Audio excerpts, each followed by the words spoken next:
परमेश्वर के नाम की महिमा हो।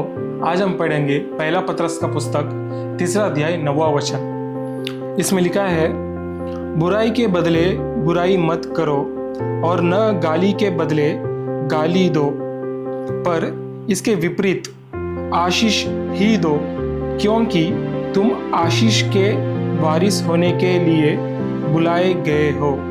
प्रभु यीशु मसीह में हमें कहते हैं कि हमें कोई गाली देता है, हमारे खिलाफ कोई बुराई करता है, उस समय हमें विपरीत उनके खिलाफ गाली या गलत कार्य नहीं करना है, पर उन्हें हमें आशीष देना है, उन्हें हमें माफ़ करना है, क्योंकि हम आशीष के पुत्र हैं, बेटे हैं।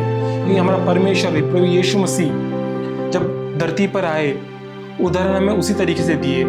जब उन्हें उन पर कोड़े पीटे गए, उन्हें जब मारा गया, उन्हें जब गालियाँ दिए गए, प्रभु यीशु मसीह ने उन्हें माफ़ किया था। हम उन्हीं के संतान हैं, हम उन्हीं के बच्चे हैं।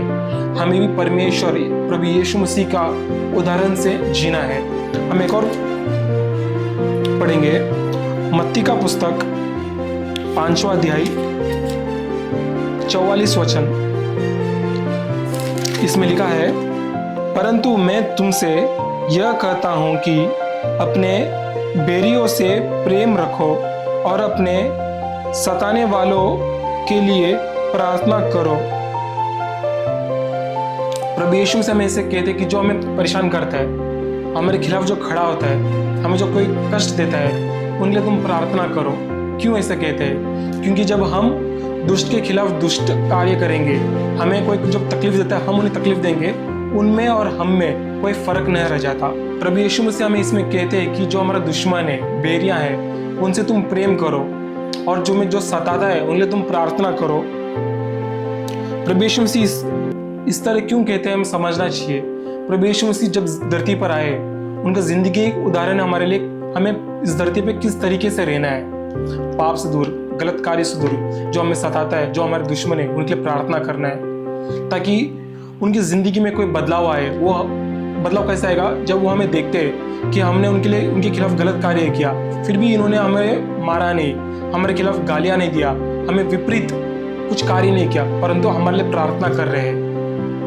उस उदाहरण से उनकी जिंदगी में बदलाव आएगा, उनका दिल में बदलाव आएगा। प्रभु यीशु मसीह कहते हैं कि हमारी जिंदगी, जो हम जिंदगी जीते हैं, उस जिंदगी से हमें देखकर लोगों में बदलाव आना चाहिए।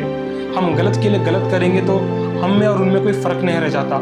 इसलिए हम कहते हैं कि प्रभु यीशु मसीह के जिंदगी के हिसाब से चलिए। प्रभु यीशु मसीह जब धरती पर आए, किस तरीके से उदाहरण से जिए, उसी उदाहरण से हमें भी जीना चाहिए। हम इस धरती में लोगों के लिए एक उदाहरण के साथ जब रहेंगे, तभी लोगों के बीच में बदलाव आएगा। हमें विश्वास है कि आपको यह वचन समझ में आया रहेगा, और आप भी अपनी जिंदगी में गलत के खिलाफ गलत, बुराई के खिलाफ बुराई न देते हुए उनके लिए प्रार्थना कीजिए, उनको आशीर्वाद दीजिए, क्योंकि परमेश्वर हमारे लिए लड़ेंगे। हमें बस उनको माफ करना है और उनके लिए प्रार्थना करना है, ताकि वो एक जिंदगी भी बच जाए और प्रभु यीशु के राज्य में वो भी एक जिंदगी प्रवेश करे। प्रभु यीशु के नाम की महिमा हो। आमीन।